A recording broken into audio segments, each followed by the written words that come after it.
ജീവിതത്തിൽ നമ്മളെ ഏറ്റവും കൂടുതൽ സ്നേഹിക്കുന്നത് ആരാണെന്ന് ചിന്തിച്ചിട്ടുണ്ടോ? അത് മറ്റാരുമല്ല, നമ്മുടെ മാതാപിതാക്കൾ തന്നെയാണ്, അല്ലേ?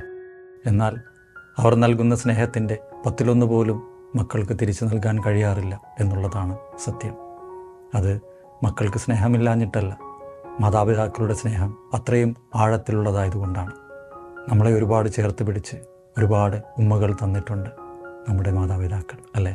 എന്നാൽ നമ്മൾ വലുതായതിനു ശേഷം എപ്പോഴെങ്കിലും തിരിച്ച് അവരെ ഒന്ന് ചേർത്ത് പിടിക്കുകയോ സ്നേഹത്തോടെ ഒരു ഉമ്മ നൽകുകയോ ചെയ്തിട്ടുണ്ടോ? തീർച്ചയായും അവരത് ആഗ്രഹിക്കുന്നുണ്ടാകില്ലേ? മക്കൾക്ക് മനസ്സിൽ സ്നേഹമൊക്കെ ഉണ്ടായിരിക്കും, പക്ഷേ പലപ്പോഴും പലരും അത് മാതാപിതാക്കളോട് പ്രകടിപ്പിക്കാറില്ല എന്നുള്ളതാണ് സത്യം. തീർച്ചയായും സ്നേഹം പ്രകടിപ്പിക്കണം, അവരെ ചേർത്ത് പിടിക്കണം. അവരെ ചേർത്ത് പിടിച്ചുകൊണ്ട് സ്നേഹത്തോടെ ഒരു ഉമ്മ നൽകണം. അവരൊക്കെ നഷ്ടപ്പെടുമ്പോഴാണ് നമുക്ക് അതിൻ്റെയൊക്കെ വിലയറിയുന്നത്. മാതാപിതാക്കൾ ജീവിച്ചിരിക്കുന്നവർ ഇന്ന് തന്നെ അവരെ ഒന്ന് ചേർത്ത് പിടിക്കുക, അവരെ ഒന്ന് ചേർത്ത് പിടിച്ച് സ്നേഹത്തോടെ ഒരു ഉമ്മ നൽകുക. അപ്പോൾ കാണാം അവരുടെ ഹൃദയത്തിൽ നിന്നുള്ള, ആത്മാവിൽ നിന്നുള്ള ആനന്ദത്തിൻ്റെ, സന്തോഷത്തിൻ്റെ മനോഹരമായൊരു പുഞ്ചിരി.